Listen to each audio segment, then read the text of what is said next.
Well, the main reason is right there in the very first chapter of the Bible. We should care because God cares about the creation he made.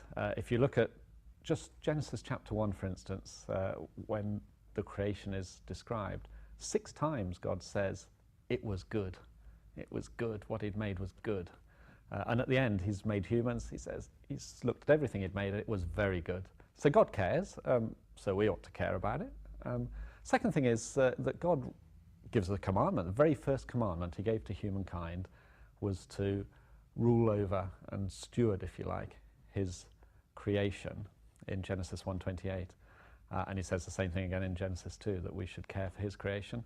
And the way we should care for it, it says in Genesis, is in the same way as God would care for it. So it's as if we are vice regents on his behalf, if you like. We should care for this world in the way that he would care for it.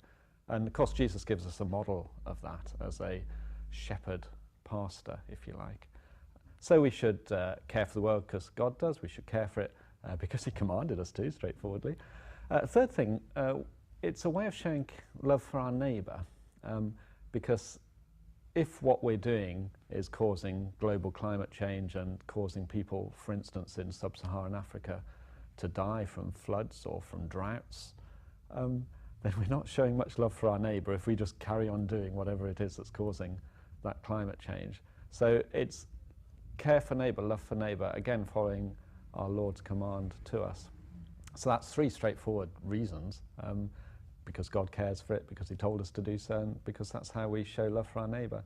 But I think a really significant one that some Christians miss out is that there is a Christian hope for the future, that there will be a new creation, new heavens and new earth, and it's a new earth where God is going to come down and live with his people. So God's not going to give up on this creation, he's going to use it. He's going to purify it, of course, from all sin and unrighteousness, but it will be the place he made it to be, the place he intended it to be, where we can have relationship with him and live in perfect harmony with both him and his creation.